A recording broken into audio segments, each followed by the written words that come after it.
All right, we live. Good. Yep.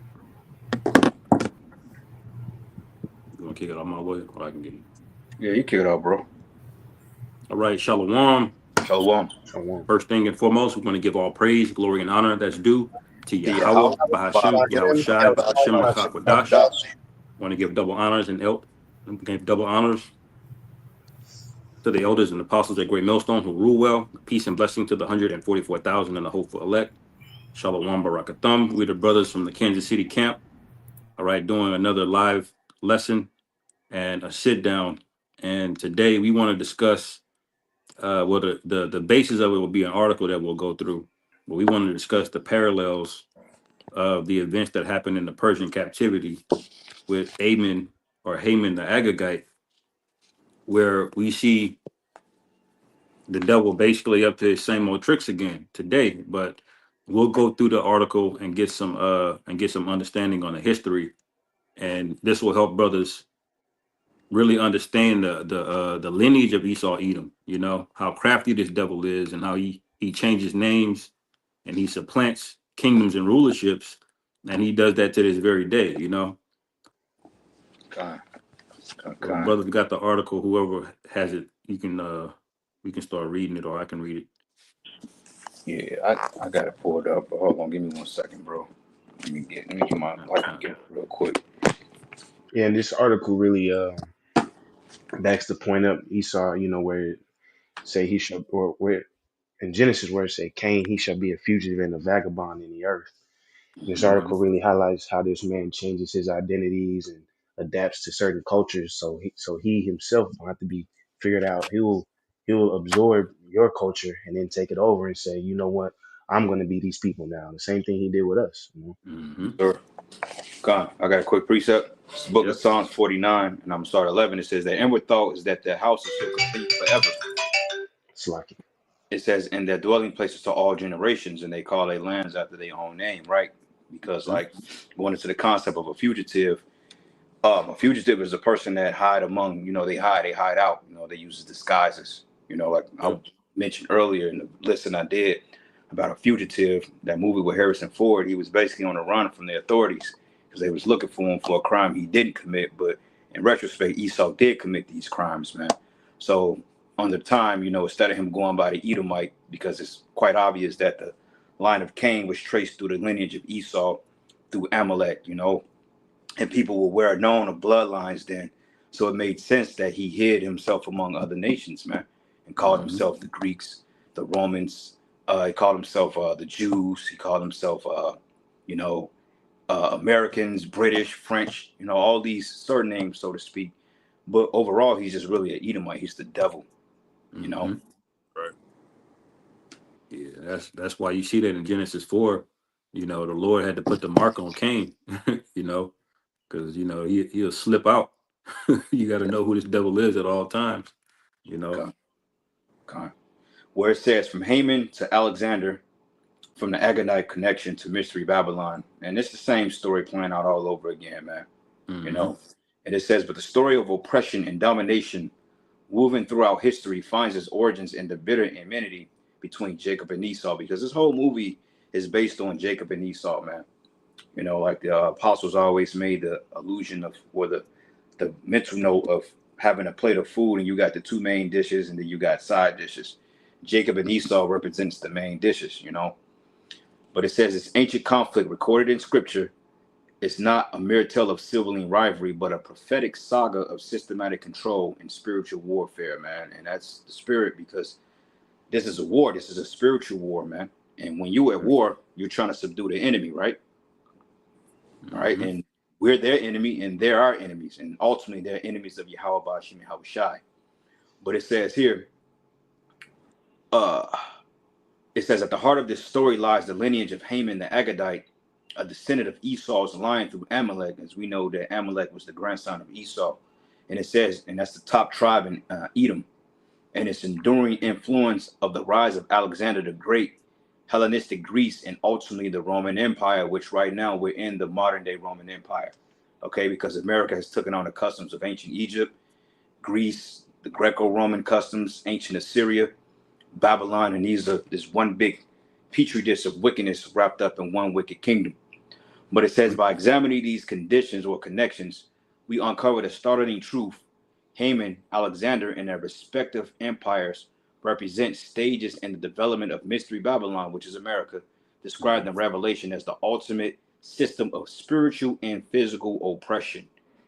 Yep. And somebody get the book Micah 2, and somebody start at verses start at 2 and 2, and let's read that. Start at 1, matter of fact. This is Micah chapter 2, verse 1. Woe to them that devise iniquity and work evil upon their beds. Mhm. When the morning is light, they practice it because it is in the power of their hand. Right, it's in the power of their hand. And when you think of that scripture, what comes to mind? Yeah, man. Small hats. Yeah. Yep. Esau, Edom's rulership, Mm-hmm. God, keep going. Verse 2, it says, and they covet fields and take them by violence, and houses and take them away. So they oppress a man and his house, even a man and his heritage. Right. So that goes back into the article we just read, the point we just made about how this is the system of spiritual and physical oppression. Because right now they got laws where they have certain mandates on the books that if you speak out against Amalek, then you're basically called an anti-S. So it's going to come a time that us calling ourselves the Hebrew Israelites will be a crime, punishable into death, man. And that's oppressing the man and his heritage. Because how in the hell can you tell somebody that they're not a particular people, but we've been proven time and time again that we're these people through prophetic connections, archaeological fact, and just through the spirit, man. We fit the bill of oppression. Yeah, that's right. You know? And it says here, keep locking on me, and it reads, it says, spiritual and physical oppression. How many Jakes are in prison? What's the percentage of so-called men of color in prison to this day? If any brother know. Man, it's close to 20%, I believe. 20%. You know, either in there right now or has been in there at some point. At some point. Like there's more people locked up here than there are in China, and China has 5 times the population of America. Let's say quick Google say black individuals make up approximately 32% of federal prison population, even though they represent 13% of U.S. population. It says similarly, Hispanic individuals who account for 16% of U.S. population made up for 23% of prison population. So that's over 50%. Yep. Yeah, those are the ones that are in prison. Not the percentage of Jakes, but yeah, it's basically Southern and Northern Kingdom in there. Yeah, that easily can be 60 or 70% if you include Gad. Now, ask yourself this: they say that Edomite males commit between 35 to 49% of the crimes, and so-called blacks commit 25 to 29% of the crime. So, just among the tribe of Judah, Benjamin, and Levi, if we make up 25% of the crime rate that goes on, which is probably a lower number than that, but Jake is wicked. How the hell do you get a 31 or 33% incarceration rate for a particular group of people when they don't even commit the offenses of that nature? It's unjust. It's unjust, man. That's an unjust balance. That's an unjust weight, man. That's oppression right there. And this system was built on the oppression of our people, bro. Look at what happened to what's his name, Ryan Hinton. Ryan, what's his last name? Yeah, Junior. Hinton, Jr. Hinton, yeah. Shot the Jake in the back from running away from him. Yeah, because they police their neighborhoods differently. It'll be the same laws on the books in our neighborhood and their neighborhood, but the patrols move different. The stop and frisk policies are different. And before you know it, they're locking you up more than anybody else at a different rate. Yes, sir. You got it out. Isaiah 42:22, it says, but this is a people robbed and spoiled. They are all of them snared in holes, and they are hid in prison houses. They are for prey, and none delivered, for spoil, and none said restored. Yep. I was just going back to that point. Yep. That's it. And Esau makes a lot of money. It came out McDonald's, they make a lot of profits off of prison labor. You think slavery done gone away with, but they in there making license plates. They in there making bending paper clips with their hands. You know, all of the little shit you think don't cost a lot of money. How you think they getting it for that cheap? They can sell you this for $1 or that because they paying Jake 5 cents an hour in there, man. You know. Oh yeah, prison. That's basically what's the 14th Amendment? Yep. They basically legalize slavery, but only if you commit a crime. Form of punishment. You know, but this nigga decide what the crimes are. You know, here it is. This nigga locking you up for selling crack, and he used the FDA to just rubber stamp everything, man. Opioids, red dye number 40. You know, and but it's legal for him. You see. Yeah. But this is the system we live in. Go ahead, brother. This is Zechariah 11:5 says, "Whose possessors slay them and hold themselves not guilty, and they that sell them say, Blessed be Yahweh, for I am rich, and their own shepherds pity them not." You know, so they get away with shit like that. They slay us, but they say, "Hey, not guilty." You know, they basically get off with extremely light sentences for anything. Even that dude Jeffrey Dahmer, when he got arrested, you know, how is it that he had to go to trial so long and go through all these loopholes and was able to claim, you know, mental disorder, mental disturbances and shit like that? Every time he commits murder or something like that, or something mentally wrong with him, he mentally ill, get off, you know. That's right. And then they look at us and say, "Look at these niggas, you know, they just violent. They're always in the hood. They're always this and that, you know." So they say, "Oh, I'm rich." It's these black people that they're the problem, you know. So don't get caught the wrong time of day walking in a quote unquote white neighborhood. They after you, man. Yeah. And then if I may add real quick, you know, because tying it back into the article, you know, dealing with Haman or Haman, you know, that's why we dealing with that all over again, because he had the whole plot to exterminate the Jews. You know, that's the same shit we dealing with now. You know, locked in the prison. You know, and he did it with subtlety, man. You know, that's why this article is so powerful, because it comes back, man. And who's training these police force, man? Amalekites. You know, go look up who the police get their training from. You know, it's gonna go straight back to those guys. You know.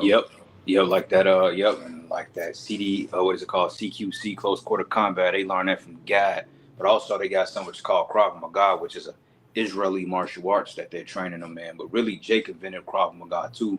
But the Israelis, they incorporated it into their military training now. So like a lot of these cops and shit, they're training. And bro, it's spirit you say that, because like the coach who I train with at the gym, he's an Irish dude. He's definitely a Jake, but he's a retired firefighter. And he was like, he be training the police department and the fire department. So he have them sparring against one another. So sometimes if I go like on an early day, you have like firefighter Edomite dudes in there, you know, learning how to fight and shit. Why you think they're learning? Because they ready to go head up with Jake, man. Because it's coming to ultimate clash.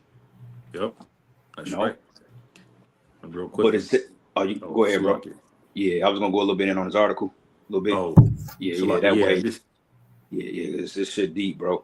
So it says the Amalekite lineage, biblical foundations, and this is why I've always speculated that Alexander was probably of the tribe of Amalek, because for one thing, he had direct dealings with the temple, you know, with the priests in the temple. He dealt with them, you know what I'm saying? He gave his false blessings and all that other shit. And even going back down to the line of Herodians, I believe that the Macedonians and Herodians are about that same stock, man. You know? Yeah. But it says the scripture introduced Amalek as one of Israel's perpetual enemies, descending from Esau through his concubine Timnah, which is Genesis 36:12, right? And and it says here, this enemy manifests most clearly in the actions of Agag, king of the Amalekites, who symbolizes Esau's defiance against the Most High of Israel. Now, what Saul fucked up at, and this is why he lost the kingdom to David, he didn't smite him like the Most High commanded him to do it, man. See, if he would have put an end to him, we wouldn't be in this predicament now. But ultimately, it was for prophecy's sake. It had to play out because the Lord had to reserve a certain amount of Edomites so he could fulfill prophecy, bro, because this story was already written before it was already put in on paper, so to speak. You know what I'm saying? This is nothing more but a director's cut of the Most High's movie. The script have already been written out that these characters, or whoever we were and who we are today, we're going to play out in this story to do exactly what we were written in the script to do. So even Mhm. though Saul didn't, he spared Agag. At the end of the day, it was written for him to do it because we had to understand this oppression. We had to go through this. Yeah, and you notice Esau uses that theme in the movies. You know, you have that character that got away. You know, that got away from from oppression, and he came back and got Yeah. got revenge. On the Hmm. ones that was oppressing him. Even though Esau tried to make himself seem like the good guy, but they Yo, use that in the movies, man. Yeah, God. like some Bond villains. Hmm. Yeah, yeah, Yeah, yeah, yeah, yeah. It's yeah, always something fucked up that happened to them, and they come back yeah. as a And pure he came demon. back with a vengeance. Yep. The Hmm. demon. You know. Like that nigga Doctor No, and them fucking had no eye and shit. Yeah. Oh yeah, Yeah, yeah. and Hmm. Blowfield. But it says here, when King Saul captured Agag but disobeyed Yahweh by sparing him, which is 1 Samuel 15 and 8, it says he unwittingly allowed Amalekite influence to persist, setting the stage for future oppression, which was through the spirit. It says Mhm. Haman introduced in the book of Esther is identified as an Agagite, linking him directly to the Amalekite lineage, man, which is your Judah day.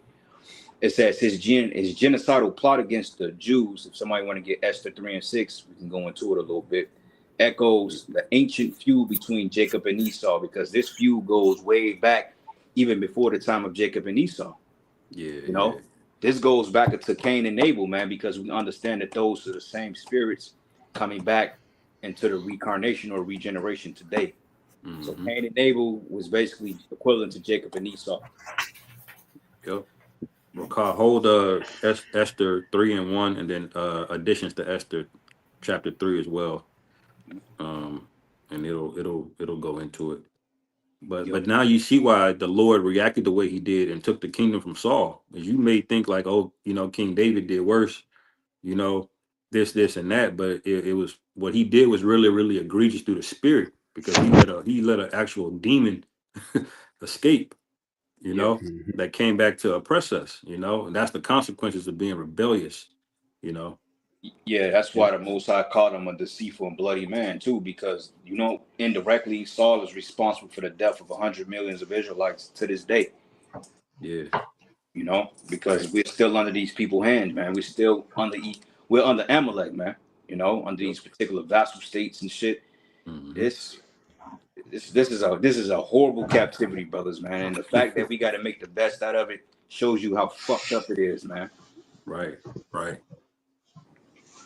But yeah, somebody get that precept in Esther 3 and 6, and we'll get a little meat off that bone. Yeah, Khan, you Uh, want me to start from the Start at top? one. Start at one. Yep. Yeah, it's Esther 3 and 1. It says, after these things, the king Ahasuerus promote Haman, the son of Hammedatha, the Agagite, and advanced him and set his seat above all the princes that were with him. See, Yep. so right there, King Ahasuerus. That's when you look him up. That's the Persian Persian king. uh King Xerxes. Hmm. Okay, now notice this nigga is already weaseled his way up into the courts of the Persian Empire, man. He's getting promoted to prince. Now, when you look at how this guy moves today, where is he, man? Go look at your average U.S. senator and see where they get paid by. Mhm. Okay, go look at some of these banks and who is funding these things, man. See, this guy has really never changed his mo. You know, and and Hmm. and that's why when the scriptures say two nations are in the womb of Rebecca, that was a prophecy that this was going to have two main characters of this story, man. Jacob and Esau, but specifically Amalek, which would be the first of the nations. That's why the scriptures track this guy so hard, man. You know, that's Yeah. why what Saul did was so egregious, because he's the chief villain. you know? Yeah. Yeah. That's why if you look at the Congress and the Senate, half of them are Amalekites, bro. You can look up how many people are in the Congress or the Senate that sit in the Senate seat. Most of them are Amalekites, bro. You know what I'm Yep. saying? Like hell, a lot of these mayors of these cities, a lot of them are Amalekites, bro. Like that dude, what's the governor of Florida? What's that guy name? The governor of Ron, Florida? DeSantis. Right. DeSantis. Yeah, a lot of them are crypto Jews, man. Fucking Yep. hey, Rahm Emanuel, he was a small hat. Hmm. Fucking shit. I Gavin won't be Newsom. surprised if Bush was probably a small hat, man. I wouldn't doubt it. Yeah, I wouldn't doubt it either. Yeah, Shit. yeah. Because you know Bush and the Clintons, bro. They're considered an elite family, bro. They sit up there. They're like Mm-hmm. right under the Rothschilds, man. Yeah, that's right. Yeah, You know, especially that demon ass H.W. Bush. That nigga definitely. Herbert Walker. that nigga Yeah, was that jumping nigga. out of fucking That nigga helicopters the and pure shit. demon. Yeah, That nigga there. Go ahead. yeah. So. He was slick as hell. He said that would be a new world order and we will succeed. He said that shit slick as hell with a smile. Fucking NPC character, man. Verse 2, it says, and all the king's servants that were in the king's gate bowed and reverenced Haman.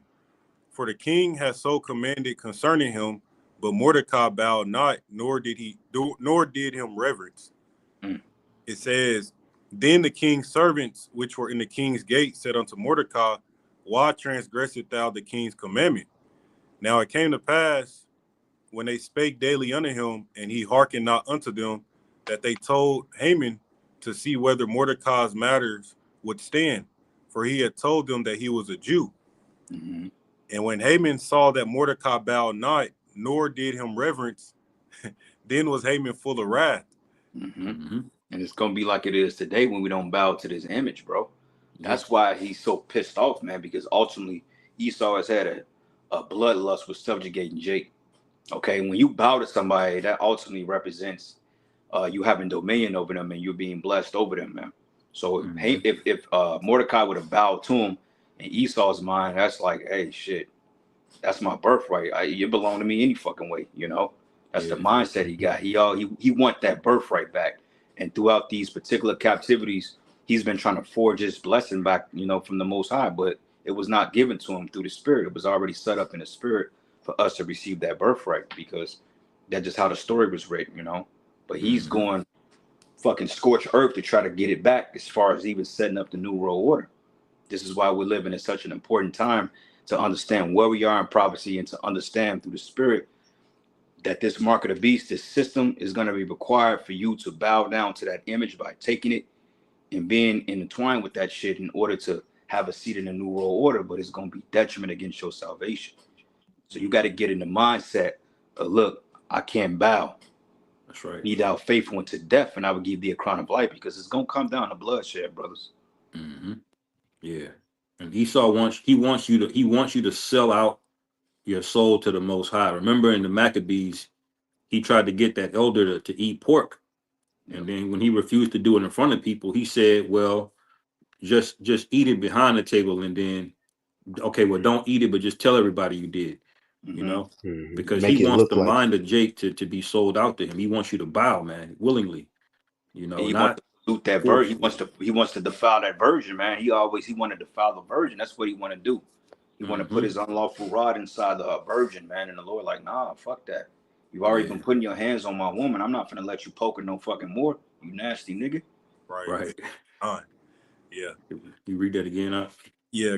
Verse Esther 3 and 5, it says, and when Haman saw that Mordecai bowed not, nor did him reverence, then was Haman full of wrath. Verse 6, it says, and he thought scorn to lay hands on Mordecai alone, for they had showed him the people of Mordecai. Wherefore Haman sought to destroy all the Jews that were throughout the whole kingdom of Ahasuerus, even the people of Mordecai. Now notice something. Mordecai was cool with bowing or under the captivity of a Persian king, which is a heathen. But when it came to bowing down to Haman, he was like, nah, because there's an enmity between Jacob and Esau. You know, Mm-hmm. he had there was a spirit in him that he couldn't do that. You know, he Mm-hmm. knew who he was. You know, and Because through that's the spirit, why he said this is a spiritual war that we're dealing with, man. You know, we're yeah, and not they so-called blacks. They're not so-called you-ish, you know. in the spiritual though, because if he would have bowed to him then he wouldn't have, he would have bowed in his time too. He would have took the chip, he would have took the mark. He wouldn't have been a Yep. man of the Lord. That was the ultimate test of his integrity. Because it got brutal. If you keep reading, eventually they was hanging on gallows, bro. They was killing our people, man. Yep. You know, so that was spiritual that he didn't bow. You know, because like he understood through the spirit, like, look, man, eventually we gonna have to repeat this story again, and this is what's happening. We're living this whole story again, man. Yeah. And I believe if you read in the first chapter, it speaks about a dream that he had with two dragons, Mm-hmm. basically one taking down the other. It was like a vision he got, Vision. Yep. you know. So his spirit was already like kind of like perked up, you know, that there's about to be an insurrection against his people, you know. Yep. Okay. Moving on here, and it says, hold on. Yep, it says echoes against the ancient feud between Jacob and Esau and the Edomites' unrelenting hostility to Israel represents not just a historical rivalry, but a spiritual battle between the covenant people of Yahweh and the forces that oppose him, like we were just breaking down. It says Haman's position in a Persian society and his association with Macedonia, which is additions to Esther 16 and 10, if somebody want to pull that too. It says hint at a broader historical continuity. So there's more after that, right? But it says his role as the king of Macedonians suggested that Edomites assimilated into early Macedonian power structures, laying the foundations for the rise of the Timonid dynasty, a dynasty whose influence will culminate in the conquest of Alexander the Great. And that was where Alexander the Great got the clever idea to Hellenize everybody and to bring everybody under the Greek rule, so to speak. He wanted to incorporate like a universal type of belief system under the Israelites, and he did it subtly because in many cases he had favors with the priests because he didn't come to them as being a necessary enemy, but they understood through the spirit that he was a demon and that he, what was his quest, like 12 years, I think. Well, I mean, what was like, I think it was like 12 years that he reigned, 12 years, and then he died. Oh, Alexander, yeah. So basically, 12 he years. never really got to see the fruits of his kingdom because he was a constant fucking war. You know, even like today, Esau can't even enjoy his own kingdom because he's at war. Like he's been in war since America's inception. Even before this motherfucker was called America, he was at war. He was at war with his own people. He was at war with the fucking French, with the Spanish. You know, he was at war with his own people, with the British. And now he's in war with the whole world right now. So we're just like, when do you stop having wars and when do you decide to enjoy your kingdom and have some type of semblance of peace, bro? That's why the scriptures say continually they are gathered together for war. That's right. But it reads here, it says the Timonid dynasty, the Edomite assimilation and dominion, but the Timonid dynasty of Macedonia, claiming descendants from Hercules, demonstrated the Edomite strategy of survival through assimilation and dominance. That's why Edomite hold Hercules at a high regard. That's like their fucking god, like one of their top gods that they believe in, Hercules, strength. But it says, demonstrates the Edomite strategy of survival through assimilation and dominance. It says the etymology of Teman, a key region in Edom, which is Genesis 36 and 11, resonates with the dynasty's name, suggesting a symbolic connection.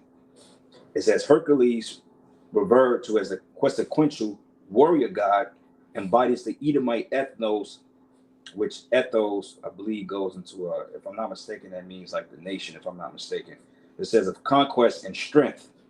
But the Timonid kings, including Philip II and his son Alexander, perpetuated this legacy, merging local traditions with their own.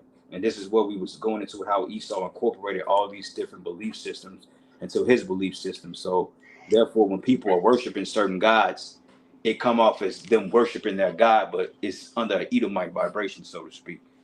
Kind of like when, kind of like when Esau turned Yahweh Shem Yahweh into so-called white people.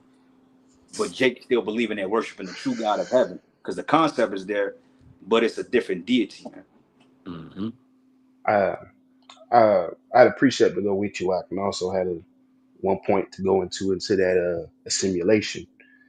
This is from Britannica, just a definition because that's what it mentioned. Mm-hmm. So the simulation in anthropology and sociology, the process whereby individuals or groups of differing ethnic heritage are absorbed into the dominant culture of a society.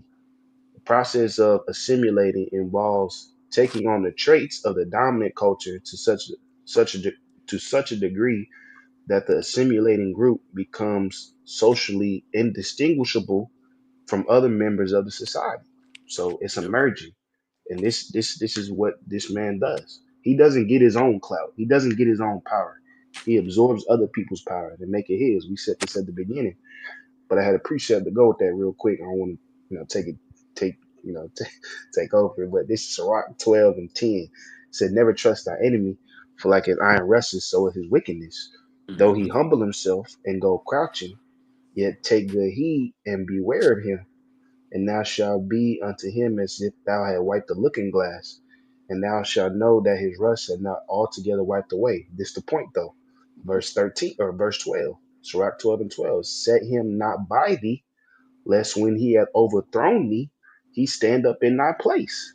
Yeah. It says, neither let him sit at thy right hand, lest he seek to take thy seat. And now at the last, remember my words, and he be pricked therewith. Yeah. And I strongly believe this is how the Persians went down, because the Persians, they were taken over by the Greeks, but it wasn't just the Greeks, it was the Macedonians specifically. I mean, I speculate that they had already supplanted them, because look, this nigga Amen was already in the high courts as a prince under the Persian Empire, and then all of a sudden the Macedonians take them over in its entirety, and they marched through basically all the way through Mesopotamia, man. Yeah. Because you let that guy sit in your court, and then you get supplanted, just like the scriptures say, Yeah. Well, it tells you here, it says the Persian period, it says the Israelites fared well under the Persian rule. It goes back to the point when, it was like Jake was willing to bow to, what was his name? What was his name again? Was it Xerxes? Yeah, that's what we call it there. And there Yeah. it says Ahurses or something. Ahurses, yeah. But it said, because when you go in the blue letter, it says, matter of fact, I can pull that history up real quick. I was just reading it. It says Ahasuerus or Ahasuerus in, man, what the fuck, bro? This damn thing. Give me a second, Salakia. All right. Yep. So when it says here, Ahasuerus equals I will be silent and poor, but it says the title of the king of Persia, probably Xerxes. All right. So it was basically the name of how do you pronounce it? Ahasuerus was basically a title. It was a title. God. But it says here the Jews fell well under the Persian rule, but Cyrus, and this is going into Cyrus, this is kind of like after the fact, but it says Cyrus had given permission to return to Jerusalem and rebuild that temple. Although they met opposition from the inhabitants of Palestine, it was dedicated during the reign of Darius the Great. But Ezra the scribe and Nehemiah and Laman sought to strengthen the Palestinian Israelite community and encourage their loyalty to the law of the Most High. But it says for about a century and a half after Nehemiah's time, the Persian Empire exercised control over Judea, and the Jews were permitted to observe their religious ordinance without interference. Okay, so going down here, it says Persia's failure to conquer Greece encouraged subject peoples to seek their independence. But it says, but Egypt was constantly attempting to throw off the Persian yoke, and Judea, and geographically between the two powers, could not escape involvement. But during the reign of Xerxes III, which is Ochus, many Jews were implicated in the revolt against Persia. But then if you go back into the king of the north and the king of the south, which you got the Seleucids, and then you have the Ptolemies, which I believe was king of Egypt at that time, or over Egypt, the province of Egypt. Those was part of Alexander's conglomerate, so to speak, because you had Seleucus, you had Lacedaemonius, you had Cassander, and you had Ptolemy. You know what I'm saying? And one was interchangeable. So even then, you had an influx of these Edomite powers regioning over those areas at the time. So he could have, because he was up in high office, man. Yeah, and that's the danger. Like you read the precept of letting a wicked demon sit next to you, man. Yeah. He relaying information. He getting the lays of the land. Yeah. He know where all of this is at, where the spoils are at. And Alexander the Great, when he got that sword, man, he ran through that whole region, man. I mean, he had the intel on it already. Yep, and I think the scriptures speak on that. How he fled, he flew like the wings. Mm-hmm. The he go into that prophecy. He ran through that land, man. 30,000 men. When you look it up, they just basically. How do you take 30,000 men? You don't even know the land or the terrain, and you're winning battle after battle after battle. They almost made it into India, man. That's how far he went in there. That's far he conquered East, yep. Hey, know. Todd, can you do me a favor, bro? Can you read that definition again that you read before you brought up the precept? I'm going to make a point on Yeah, that. going back, this is Britannica.com for assimilation. It says in anthropology and sociology, the process whereby individuals or groups of different ethnic heritage are absorbed into the dominant culture of a society. Mhm. The process of assimilating involves taking on the traits of the dominant culture to such a degree that the assimilating group becomes socially indistinguishable from other members of the society. That's where you get your Gentiles from. Yep. Hmm. That's where Yep. the Gentiles come from. See, it's one big picture for me, man. Yeah. 'Cause, hey, what does the average Jake call himself? I'm an African, what, American, right? America. Yep. American. There Yep. you go. There go your Gentile. For all you stupid ass Christians out there. Hmm. I had a precept to back up that definition. If I You could. got, yeah, you got it, bro. This is additions to Esther chapter 7, verse 10. It says, for Aman, a Macedonian, the son of Amadatha, being indeed a stranger from the Persian blood and far distant from our goodness, and as a stranger received of us, has so far obtained a favor that we show toward every nation, as that he was called our father and was continually honored of all the next person unto the king. So that's assimilation right there. He's not of Persian blood, but he obtained so much favor, he basically became right under the king. You Hmm. know, he became ingrained into those courts, and that's why he had so much power over us. Because Mordecai, he was high up too, you know. But you had that demon Amen in there, you know, basically never letting go of a grudge, man. You know. God, Hmm. God. Well, when you go into Daniel, the 8th chapter, when it goes into the notable horn, representing the first king, Alexander, which is the king of Greece, when it says the swiftness of Alexander's conquest as wings on a leopard in the previous chapter, it goes into basically he went through them because it says representing the first king, the fact that the goat's feet did not touch the ground symbolizes the swiftness of how he conquered, man. Yeah, That's why yeah, we go into how he put those 30,000 men without not having a particular, well, obviously he had knowledge in aspects of the terrain because through documents and records and so forth like that. You know, the scriptures don't go all in detail, but common sense will tell you when you're doing reconnaissance, you've been scoping an area for some time, man. This is why mhm, Esau knows in some degree on how to invade certain countries in the east because he had reconnaissance set up, man, to study the land. So, yeah. That's what the 13 colonies was about here. You know, yeah, he didn't just show up with the sword right off the bat. He tried to set up colonies, talk to a few Gadites, you know. And he had the so-called pioneers, you know, you had the nigga, what's his name, Paul Revere. all revere. This nigga Yeah. getting on a horse with a raccoon hat on, going across, shaking hands. But he wasn't there to That's the make third. friends. He was Yeah, spying you out, man. Yeah, Lewis and Clark. Yeah, yeah. them niggas Yeah. Lewis and Clark. Yeah. Lois and Clark, man. This nigga literally has not changed. When I say this nigga been running the same play for Same 3,000 play. years. Yeah. Yeah. Nigga don't stop. Yeah, and the apostles broke it down. They said it's not that Esau was smart or wise. I mean, he's wise in wickedness. I mean, he's not necessarily like incompetent or dumb because he could figure shit out, you know. But the fact about it is, he's not very clever. If that make any sense, he's cunning, but he's not clever. It's the same playbook. It's a formula they use. Like, you know, what's 3 squared? You know what I'm saying? You go into 3 squared 9, whatever you want to call it, right? It's a formula that you use to solve a problem. You know what I'm saying? Mhm. Like if I use 2 times 2 equals 4, that particular formula will give me 4 every time. Now I can go Yeah. about it and saying 2 plus 2, 2, 2. I can do 4 ones, but it's still part of the same formula. So that's how Esau rules, man. It's the Yeah. same fucking playbook. Yep. Yep. And you know what? He's relying on us not knowing that Sirach 12 and 10. And you know That's what? really what he relying on. You know, us Hmm. not looking at him as an enemy, you know. Well, we got the receipts, brother. We got the receipts right here. The Bible, Yeah. Yeah. the But Bible cracked that ass, boy. yep. Vocab, you can't deny this history. Because he like to say, oh, the Edomites are done away with. Never. Right. They not No, done hell away no. with till we put them out, you know? Yeah, Right. matter of fact, we're reading about your ass right now, nigga. Yeah. Yeah. This Kind. is you we Kind. reading about. Yeah. Yeah. And the final point on that precept I read, when it says Ammon a Macedonian, remember before it called him an Agagite. Mhm. But see here it calls him a Macedonian. You see, that's the link right there.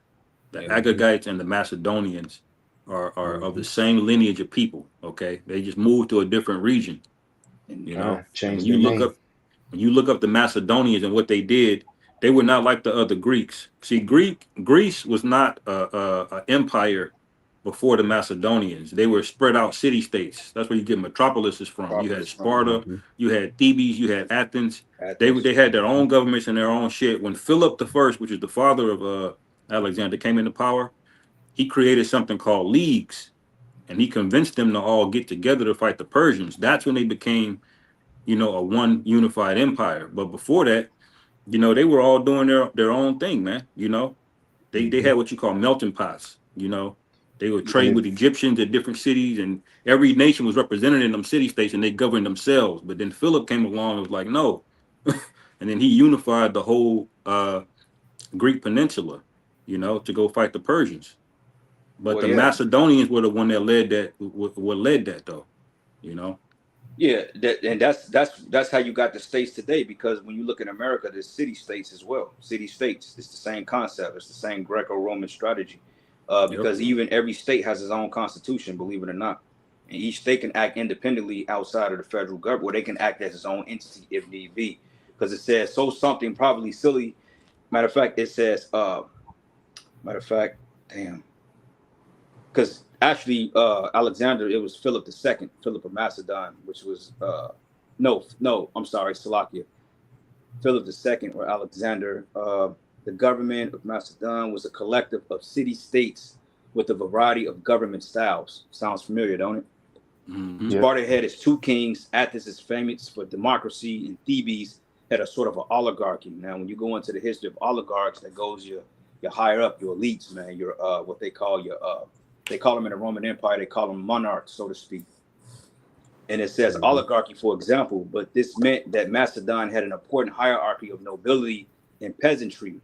And it makes sense that if that was Amalek, because Amalek still has that ruling class mentality, it says a nobility, a hierarchy. But the Greek states, on the other hand, had a very heavy focus on citizenships that goes with democracy. But there was certainly still hierarchies, but there was a large emphasis on the middle class.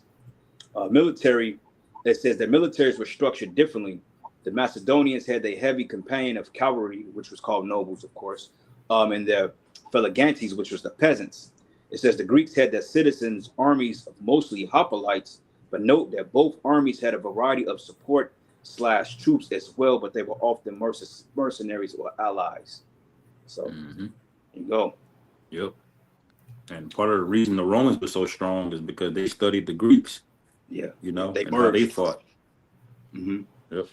Well, because like with the Romans, they basically took over Greek culture and they just merged a bunch of other different cultures into that, and they just called themselves the Romans, which Rome was originally Japhetic peoples, man. It wasn't even Edomites. Yep. Going back into that Psalms 49 and 11, they named they lands after their own names. Yep. Mm-hmm. God. But going back on, what's up? I was gonna say I had a precept, but you go ahead, Bob. Okay, I was just gonna bring a little bit more out of the article, and then we can get some more precepts. Yep. So it says here. It says Hercules revealed. I read that, including Philip II and his son Alexander, which Philip II is Philip of Macedon, perpetuated this legacy, merging local traditions with their own. But the rise marked the power or the consolidation of Macedonian power, seeking a stage for Hellenistic era. That go your concept of your one world order right there, because they wanted to bring everybody under this particular culture. It says setting the stage for Hellenistic era, a period of unprecedented cultural and military dominance that will profoundly impact Israel. It says Alexander the Great, a man of Teman.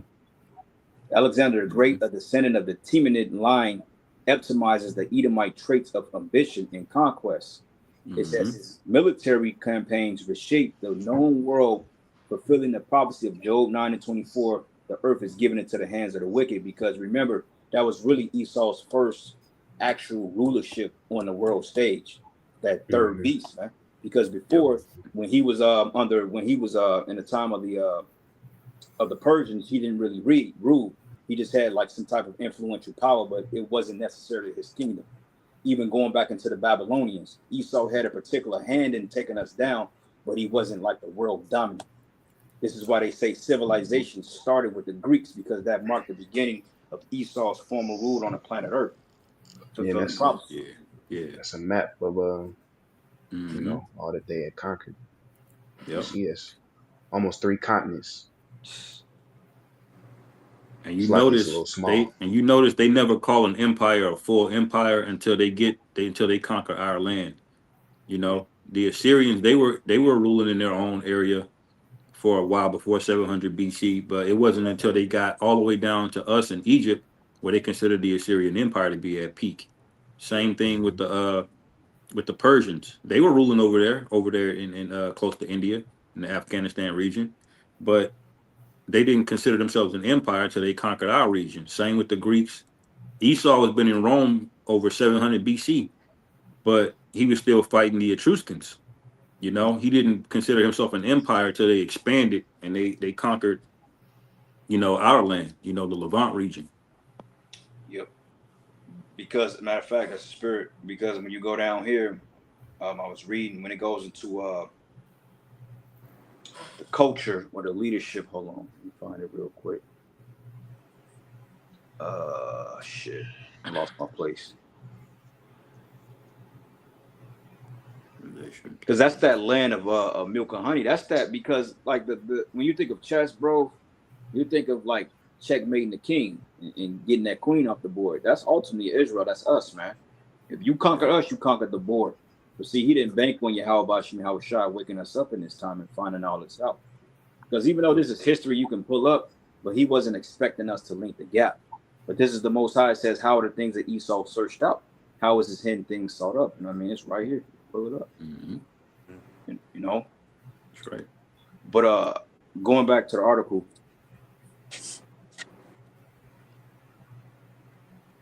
it reads, Alexander's conquests were not merely territorial, but they were spiritual. It says he sought to unify his empire through the amalgamation of religious traditions, declaring himself the son of Zeus, Ammon, and embracing local deities like Melkart, which is that's the Phoenician version of Hercules. So that's these gods coming back under different particular names, so to speak. Like you got Ishtar or Astarte, or you got Lady Liberty, hence, you know, the fertility goddess. These are all the same deities that have been in the ancient world, but they rename them under different names. And it says this syncretic approach mirrors the Edomite tendency to absorb and dominate. But moreover, Alexander's cultural policies paved the way for Hellenization of Israel, or the Gentiles.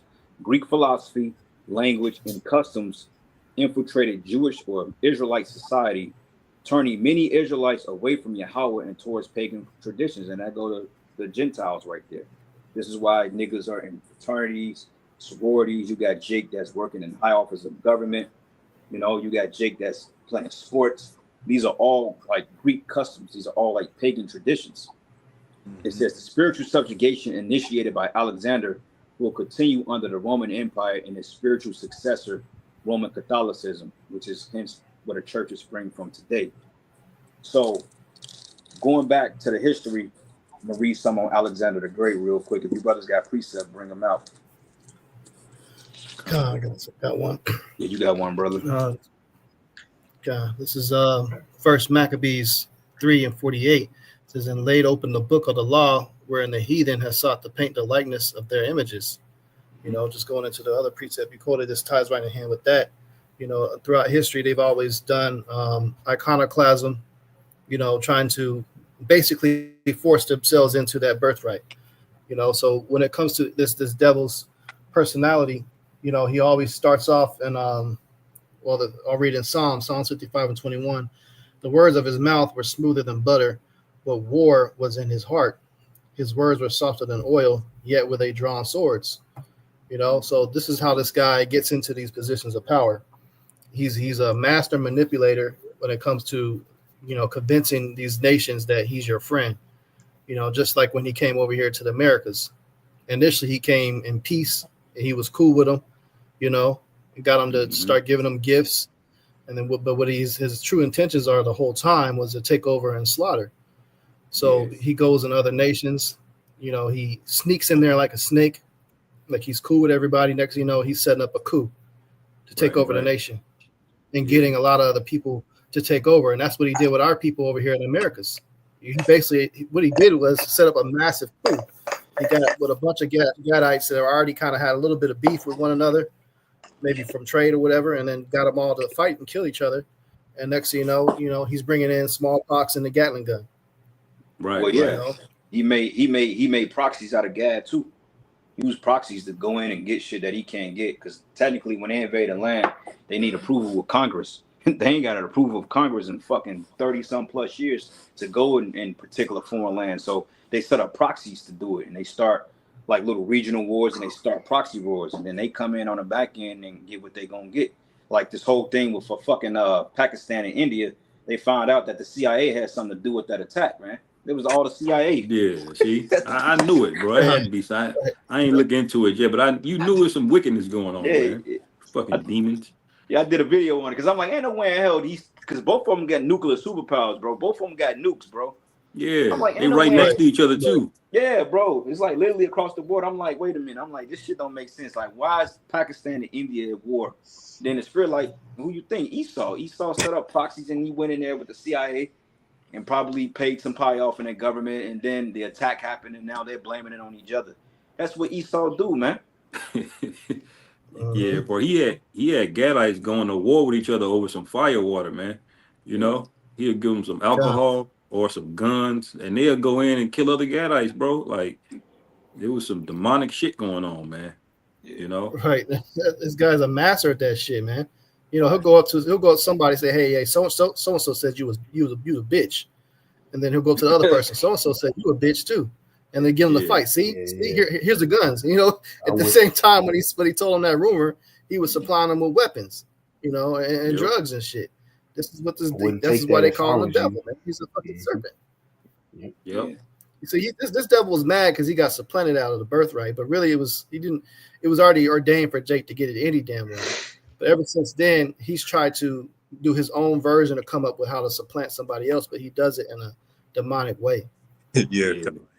And he wanted us too, bro, because realistically, it would make more sense to colonize them Hamites all the way in Africa first before you cross the Atlantic Ocean, to get us, and then you went to West Africa to get us specifically out of there, man.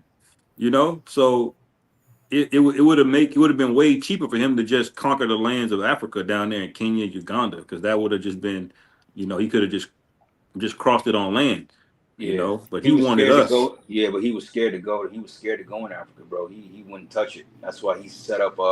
He even had Jakes selling out against Jakes, bro. He paid Arabs and other Jakes and Hamites to go in and grab us up, because he wasn't finna go into the interiors of Africa, bro. He was afraid of it. Yeah, he could fuck. Yeah, and the dark nations they was pretty much already on Esau. They was like, nah, we already know what it is. That fucking apartheid in South Africa. Like, how the fuck does Elon Musk? Like, I don't know, bro. But anyway, it says the contour or continuation from Edomite systems.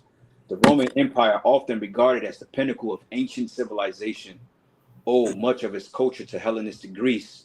Can somebody look up the word Hellenistic for me? We know what it means, but for edification purposes, somebody look that word up. It says from the art and architecture to governance and religion, Rome absorbed and adapted Greek traditions, hence the Greco-Roman Empire. Now, for any stupid idiot out there that say that the Edomites are done away with, they don't understand history. Because if you look at the ancient architecture, like if you look at the Temple of Mars and you compare it to modern day Capitol Hill in Washington, D.C., it's the same guy. That was like the ancient equivalent for Capitol Hill in Rome, bro. It's the same goddamn architecture. And bro, it's like tracing the breadcrumbs. Esau leaves his symbols everywhere he go. He leaves a trail. Yeah. It's just like playing hide and seek with fucking LA gears on that light up. Like, I see your dumb ass under the car, nigga. You hiding, but I can still see you. Hey, look up them pictures of Petra too, man. And it's red. Just like the Greeks, man. Yeah. And the Romans.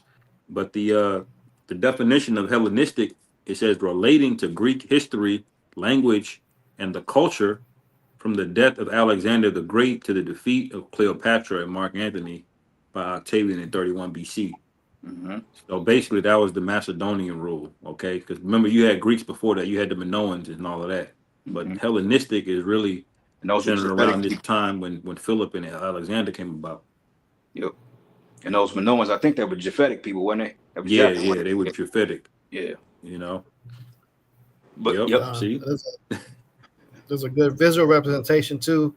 Is that Assassin's Creed game they came out with, where basically you were a Spartan, and it allows you to go in through all those lands and all these different time periods, and get a good visual of exactly how it is. And you can just see Jake walking around in there, and see all the architecture and shit like that. They got articles and stuff through the game that you explore. It's pretty edifying, just to put a visual on it, exactly what was going on. Yeah. Also, here, bro, to back up what you were saying, it says, although mighty in battle, it was Hellenistic culture rather than Macedonian rule that was Alexander's legacy to the east. It says, because I mean, even at that time, they called it the Middle East, but there was no such thing as the East. You got Asia, we call it Euro Asia, you got Western Asia, Far East, Southern Asia, Northern Asia. It's all the same fucking continent, man. But it says he determined to found a new city in each country of his empire, which would serve as a model for the people or for the reordering of life of contrary as a whole along Greek lines. But materially speaking, this meant the erection of fine public buildings, which you see downtown today, shit like that, a gymnasium for games. That's an apocrypha when it said that they made a place of exercise. Yep. And also with them fucking hats at where your boy Sakari, the whole concept, I think it was Jason, if I'm not mistaken, that adopted that Greek culture and he was making the Israelites wear hats and shit. Mm-hmm. I think I'm on point with that history. I got to go back and go over it. Yeah, I believe it was. Yeah, but that's all the Greek custom. I remember when I first came into truth, Elder Uriah was breaking it down because we was wearing hats and shit. He said, brother, that jersey you got, he said that's a Greek custom. In the back of my mind, I'm like, what are you talking about? And then he was breaking it down. I'm like, oh, it makes sense. And he was showing me, like, he broke down a whole Nike, the whole 23. They was breaking it down, bro. And I was like, damn, Yeah. makes sense. That's the spirit, that first part you read, where it says it was the culture that was his biggest part of his legacy, more so than his war. Yep. Because when you think about it today, 40% of the English vocabulary is Greek. It's Greek. It goes back to Greek. The other 40% is Latin, and then you got some Germanic stuff in there too. But you think about all of the terms that they use, it goes all back to Greece. The whole medical field goes back to Greece. When they take a Hippocratic oath, that goes back to a Greek name, Asclepius. Hippocrates. Hypocrisy. You know? Oh, I got it wrong. Yeah, he's like called the father of medicine. When you hear all these names about cancer and carcinoma and hematoma, those are all Greek words, man, that persisted all the way to this day. That Esau still uses, man, and they have the saying, civilization started with the Greeks. Democracy, all of this shit came back from that guy that Hellenistic period, man. This here's a map of all the cities named Alexandria. That Wow. Elder Malloy said. Yep. Because Hippocrates, he was known as the father of medicine. Yep. It says it was he was in ancient Greek medicine. It said they developed a theory. It says of 4 humors that believe illness resulted from an imbalance of these bodily fluids, advocated for observation and rational thinking in diagnosis and treatment. So like you go into pharmacy or pharmakia, it's all Greek shit. Same thing, like you got the Greek god of Asclepius, which is the god of medicine. Or if you look on a Blue Cross Blue Shield symbol, it's basically the staff of Asclepius. Even when you're looking at some of those prescriptions and you can't read that shit, that's basically Greek, man. I'm like, how the hell do you pronounce atmetope for omeprazole, like type shit like that? I'm like, I can't pronounce that shit, man. Yep. Even modern day colleges like Harvard University, that all went back to Athens, man. Having these big studies in universities. Every major philosopher that everybody respects today, they came out of that period. Aristotle, Plato, Socrates, that those philosophies, they still are highly praised today, man. That's part of the image. That's what he wants you to bow down to. And that's why they get this modern day trust the science, trust the science. That's all that, because even with Hippocrates, they ruled out any spiritual issues dealing with illnesses in the body. So let's just say if you had dementia or if you suffer from schizophrenia, except for you saying that you had a demon that was plaguing your mind, he will make a rational aspect behind it and say, no, that's dementia. That come from this and this and that. It was more of a rational type thing. Yeah. You know what I'm saying? Like you can't go. That's why they debunk herbology or natural medicines today in the traditional medicine. Well, not traditional medicine, or when you go into like the traditional field of medicine, this is why they debunk anything holistic wise, man. You say you use herbs, they say, oh, that's not scientifically proven, you know. Yeah. But they give you their medicine, which is not science at all, but it's just a bunch of chemicals, man, because they're going off rational. Like, what the fuck is rational, bro? Yeah, you buy a herb, they say this is not approved by the FDA. Yeah. Even though it could probably cure your ass, whatever you got going on. But half the shit approved by the Federal and Drug Administration is not even good for you, bro. Yeah, and they know it's not. That's why they make so much money off you. Yep. And that's where you get the Hippocratic Oath from. That's where you get the Hippocratic Oath, man. Doctors study this. They know that. Yep. But go ahead, brother Salakia. No, you good. It's Psalms 37:35. I've seen the wicked in great power and spreading himself like a green bay tree. Yet he passed away, and lo, he was not. I saw him, but he could not be found. It says, mark the perfect man, and behold the upright, for the end of that man is peace. But the transgressors shall be destroyed together. The end of the wicked shall be cut off. It's just, the first, really the point was, 35, seen the wicked in great power spreading himself like a green bay tree. This man always has had, the idea of world domination. And now we're here in 2025 through, NATO and the EU. We're seeing that. But, we're going to also see the, the stone that was carved out and smashed the toes that's spoken of in Daniel. Yep, that's right. It says that too in Maccabees. It says when Alexander died, many evils multiplied in the earth. Yeah, you know why? Because the kingdom was broken up into 4 generals. Each of them had a main strong point, man. Yep. So I'm gonna go through the rest of this article, and then we get the rest of the precepts, and we can shut it down. It's a little bit more, but not too bad. It says the Roman Empire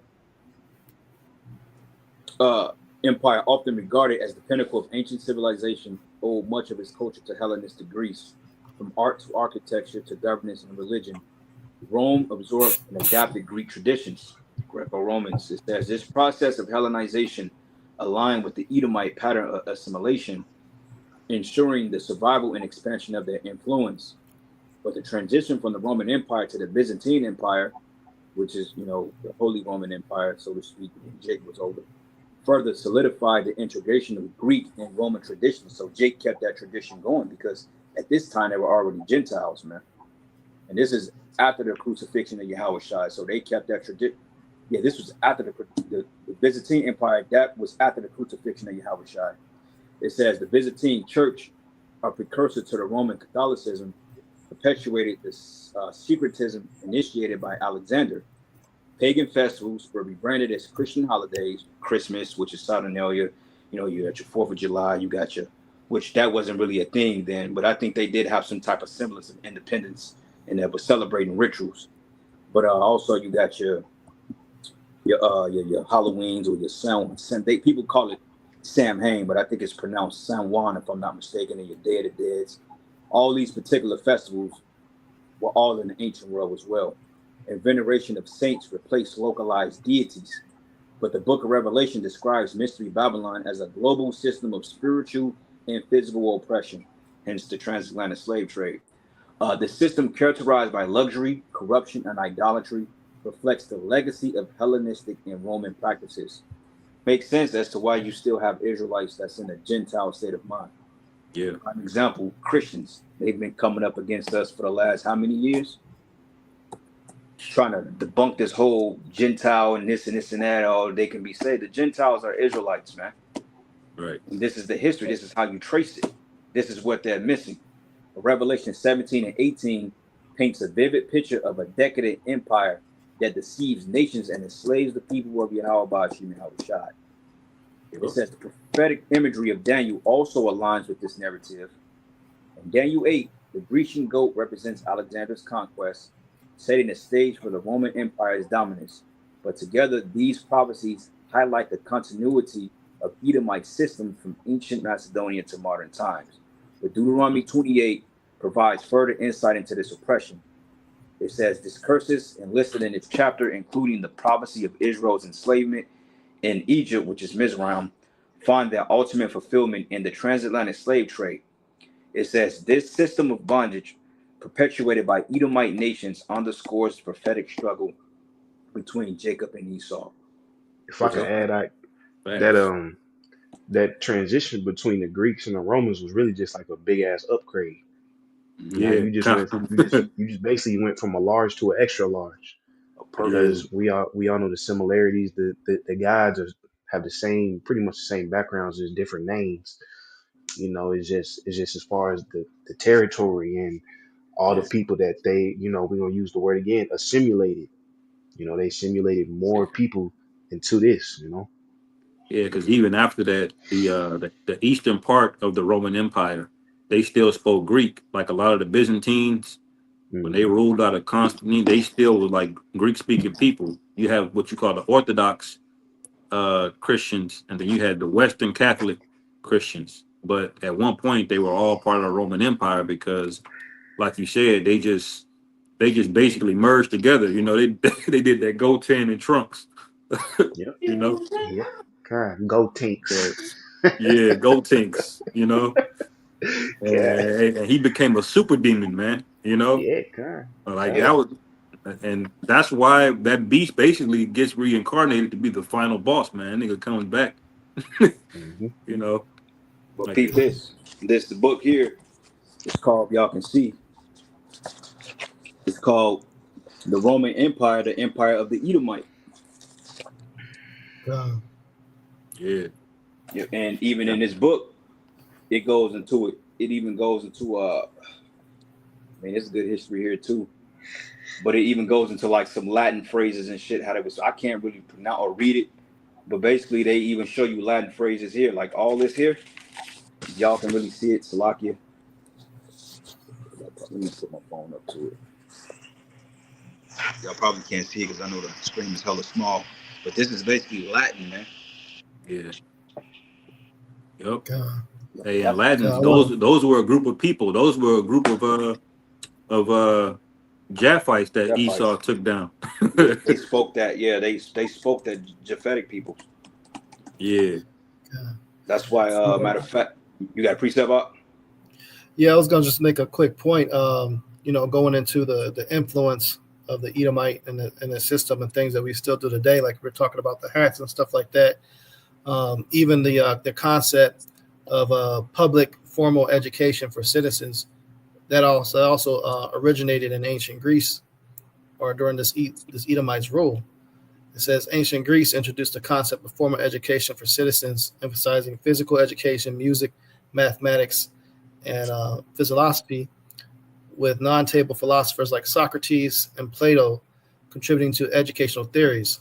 And ever since then, all these other nations that also drunk of that wine, they do the same thing. They all have a public school system set up. But prior to that, certain education, like when it comes to like religious stuff like that, or political, was reserved for elites, and each individual family members, they taught their own kids at home, how Right. to come up to be what you inherited your father's business, and you Yeah. learned that trade, and you might have learned something else, but you trained your kids up on how to do that. But Esau, he had a specific mindset that he wanted the citizens to think and how they operate. So even then, your public school system today is the product of Esau Edom. Yeah. That nigga always trying to centralize something, man. You know, he trying to central banking. He trying to do central learning. Because when Right. you back in, you would get homeschooled. Your mother would teach you when you were young. She would teach you the Hebrew. She would teach you, genealogies, basic things. Your mother would teach you those things, and then when you turned around, 12, then you would pick up a trade. You'd be an apprentice, or you take your father's business, like the brother said. You know, that was your education. You know, your mother teaches you the basics and, you know, handles the menial stuff, you know, reading and writing, arithmetic, basic stuff. And then you specialize in a skill. That used to be the education, not shipping your ass off in a single file line, Yeah. you know, eating some GMO food out of a cardboard Fucking orange package. tray. Yeah. That's called school to prison pipeline. But if y'all pay attention to this here, it's Jackson County Courthouse. See these symbols? God. That's that Latin shit, bro. That's how they Okay. wrote it. Yeah, that's on back of the courthouse, man. On front of the Yeah. courthouse. So Yeah, this is even them red you ever see them Roman centurions? They had them that red like feather feather, yep. mohawk looking joint. Mm-hmm. They stole that from Etruscans too. Damn, bro. This dude, man. Damn, bro. There's so much Jake don't know in this shit, bro. Jake knew where the fuck they was at, man. God Bro, damn. That's why he gonna try to come after the men of the Lord, bro. Because I mean, all this shit we living around, it has a meaning to it, bro. It ain't just there for decoration. This yeah, man boasting that he took us down. yep. Just like you had to put the statue of the nigger woman they put up. Saw that in New York. Yeah. 12 And foot she had tall statue weeds. of an obese Keisha, man. And With that's weeds. mockery, man. That's Yeah. open mockery, man. They mocking you right to your face, man. Single, fat, bad attitude. She had her hands on the hip. You know, And the that's black how woman they think look that's at a you when you badge of go honor. overseas, man. You know, that's why Keisha can't never be a passport sis. She can't go to Italy or Germany and get no love because that's how they market you, man. You know, they don't, they don't care though. It's lucky. Nah, con. I had a precept that was like that one either. Yeah, go ahead and bring it out. That's pretty much. I mean, it was a little bit more in the article for real. It goes into unmasking Babylon the Great, but I mean, it really just goes into how this man is going to fall. So bring out your precept, and I'll read this last paragraph, and now we can shut it down after that. Con. Two quick ones. This is Joel 3 and 4. It says, "Yeah, and what have ye to do with me, O Tyre and Zidon, and all the coast of Palestine? Will ye render me a recompense? And if ye recompense me, swiftly and speedily will I return your recompense upon your own head. Because ye have taken my silver and my gold, and carried into your temples my goodly pleasant things. The children also of Judah and the children of Jerusalem have ye sold unto the Grecians, that they might remove them far from their border." So this goes back to when we were sold to somebody called the Grecians, man. And when we got removed far from our border, that's over here in America because these Americans are basically Greeks, you know. When you go to Amos 1 and 9, it says, "Thus saith the Lord Yahweh, for 3 transgressions of Tyrus, the same people, and for 4 I will not turn away the punishment thereof, because they delivered up the whole captivity to Edom." So it's basically telling you the same thing, but in one precept is calling them the Grecians, the other one is calling them the Edomites, you know. So that links Esau, Edom to the Greeks, you know. So vocab be trying to come out and say that the Edomites have been done away with. No, okay. It Yep. says, "And remember not the brotherly covenant." Yep. So this devil can change his name all he wants, man, and muddy up history all he wants, and do iconoclasm all he wants, but the truth is gonna come out, man. You know. Yep. And we prove that because the Romans they took down the Etruscans, and the Etruscans had a heavy presence in Italy too. That's how Esau got Italy from and merged a part of the Roman Empire because he took down the Etruscans, man. That's Yeah. documented history. Yeah, and really the Italian peninsula, that's basically just like Jamestown in America, because Esau settled what you call the 7 hills of Rome. He started in Rome and then he basically worked his way out, just like he started in Jamestown here and worked his way out, taking down the Native Americans. Yep. You know, he started in Rome and he started taking down the Latins, the Etruscans, the other people, all the way up to the Gauls up there in modern day Swiss. Yep. Yeah, but it was like a gradual takeover though. It wasn't all at once. He did it, and then he used the strategy of divide and conquer as well. He did divide and conquer. Yep. It took him years to do that. Yep. Yeah, motherfucker. But reading on here, and it reads, And it says, the conclusion, I'm asking Mystery Babylon, the lineage of Haman the Agagite, traced through Alexander the Great and the Hellenistic Empire, reveals the enduring influence of Edomite systems. It says, these systems culminating in Mystery Babylon represents the ultimate expression of spiritual and physical oppression. Yet Revelation assures us one of their eventual downfall. It says, the rise of the Edomite system fulfills prophecy that the earth is given into the hand of the wicked, but their reign is not internal. It says Yahweh will restore Israel in bringing justice and redemption to his covenant people. But understanding these connections is crucial for recognizing the ongoing struggle between Jacob and Esau. But by unmasking Babylon, a mystery Babylon, we prepare ourselves for the ultimate victory of the Most High's kingdom. But the story of Haman and Alexander is not just history, it is prophecy in motion, a testament to the enduring power of Yahweh Bashim Hawashai's promises. But this is a heritage we must preserve, the truth we must proclaim, and the hope we must hold on to, man. So will somebody get a closing precept on that? Jacob is the end of the world and Esau is the beginning. That's the spirit. Esau's the end. Yeah. I had it pulled up. Yo, pull that, and I think we can end it on that. Con, this is 2nd Ezra chapter 6, verse 9. It says, for Esau is the end of the world, and Jacob is the beginning of it that followeth. Yes, sir. I mean, that just plain as day, man. So yeah, we in the downfall of this devil. He's going down fast. Hey, Yahushua said, behold, I seen Satan fall from heaven as lightning. This man going down, bro. These days, but it's going to be Friday, man. Yeah. Remember, the Lord said that for the elect's sake, those days will cut short, man. So, hey, we getting ready to fuck up out of here. This shit gonna pop, bro. Bro, like, you know, Lord's willow, I'm right about it, but this economy may not make it through the end of the year, man. If they go in the rate they going, this shit could be over with, man. No. So I can grab a quick precept. Yeah, you got it, bro. Numbers 24 and 20, just because, you know, this whole lesson we've been going into how Amalek has climbed his grimy ass up to the top, you know, and ultimately his end is that he's gonna be exterminated. You know, Numbers 24 and 20, it says, and when he looked on Amalek, he took up his parable and said, Amalek was the first of the nations, but his latter end shall be that he perish forever. You know, so the Most High pretty much rose this devil up. You know, he rose the base man up, you know, to show his power in him, man. You know, and ultimately, hey, we know 1,000 years into the kingdom, man, these Edomites, man, they're going to be exterminated. Yep. We gonna look out of our kingdom and palace and see them no more, man. That's right. Well, shit, Ricard, close us out, bro. Yeah, you know, hey, that's pretty much the point. So with that, we're gonna give all praises, glory, honor, and power to Yahweh. Double honors to the elders and the apostles at Great Millstone. Shalom and salutation to you brothers out there, and shalom to the rest of the elect. Shalom. Shalom.